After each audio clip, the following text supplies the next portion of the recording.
21 years, I had tried to stop shooting heroin. I tried to stop drinking wine. I would change women, I would change homes, I would change states, I would change countries, I would change careers, and I could not shake that obsession.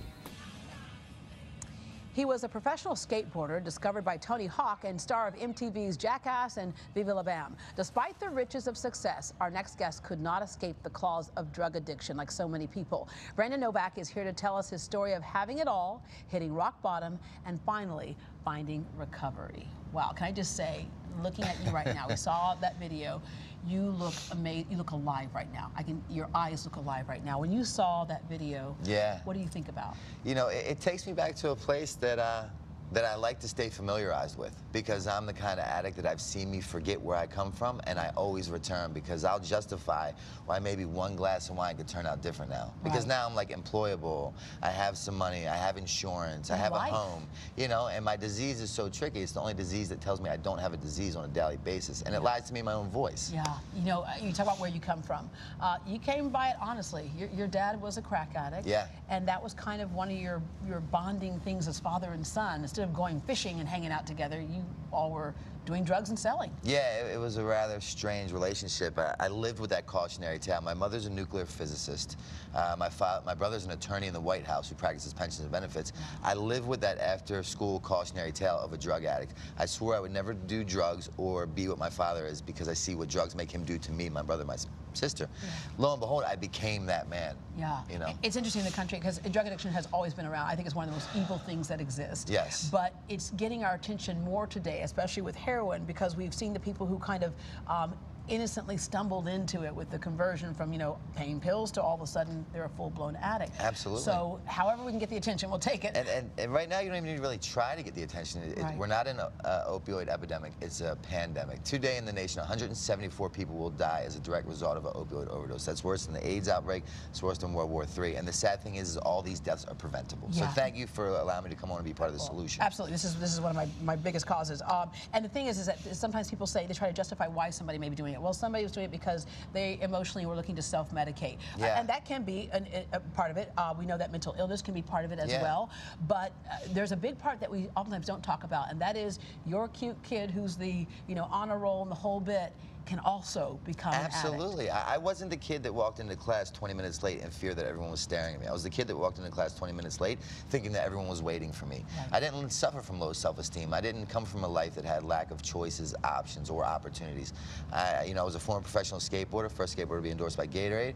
I've been in movies that break box office records. I'm a New York Times top 10 selling author. At the end of my 25-year drug addiction run, I was a 35-year-old homeless man whose worldly possessions consisted of 8 scarves, 2 jackets, 3 socks, 1 stick of deodorant that fit into a bag that doubles a pillow, and 4 cigarette butts that I dug out of a receptacle. So that success just basically afforded the addiction. Yeah, it hurt me as opposed to help me. Yeah. You know, because I thought that I knew everything. And what I realized at the end of my run is that I know that I don't know. My very best thinking has my mother buying me a plot, has people taking life insurance policies out of me. Your mother literally did go buy a plot for you. And there's a prayer that your mom had, and I want to look at here because I think anybody who's a parent could understand this.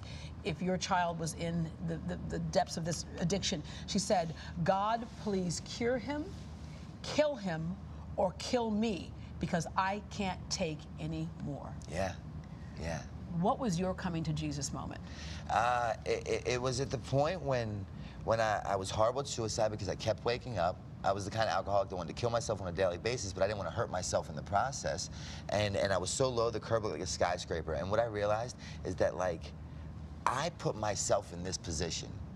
I did this to me. So if I would just get out of my way and say that I can't, you can you help me, and allow you to help me, the only thing that was blocking me from getting better was me. So finally I was demoralized in just such a fashion from drugs and alcohol. I was beaten into a state of reasonableness that now you had my attention. Yeah, and you have to start with saying, I got the problem, and I got to remove the shame, because you got to get better. Easier said than done. It is. Because you went in and out of recovery many times, but you want to help other people get that joy too, and get their life back too. For those, your best advice for those who have someone who's an addict in the family. Yes. What do you do? I believe that what lacks is empathy, sympathy, and compassion. Don't talk to them or at them, but talk with them. And the reality is there is a solution to that problem. So if you have someone that's suffering, As long as they're breathing, it's never too late. The disease of addiction is not a death sentence, and your history does not have to dictate your future. And I'm here to let people know that I'm willing to help and do whatever it takes.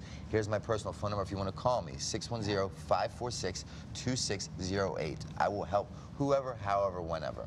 Another way that you've helped is through Dream Seller. Yes. New York Times best-selling memoir. Yes.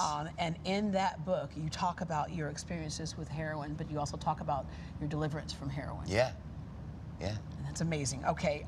Sharing your story, you say, is the only way to keep sobriety.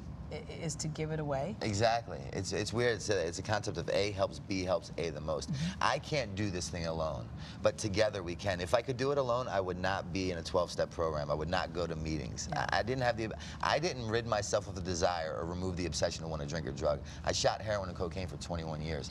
I sit before you with 3 years of continuous sobriety. And I want to hug you on that one, because I mean Thank you so much. That is awesome. But what the reality was is my mentality would create the reality for which I lived in. And when I went to treatment, they said, change your perception, change your world. So now my defects have become my biggest assets. And now people that call me, they say, Novak, if you can get clean, there's no reason why I can't. Can you help me?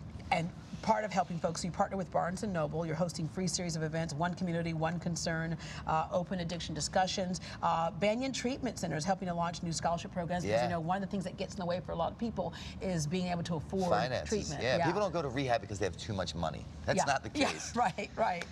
So that way you can kind of help clear the way for folks, and you get 7 days of detox, 3 days of treatment. And as we know, treatment basically kind of continues almost for the rest of your life, This thing is called alcoholism, not alcoholism. Okay, there you go. Is all right.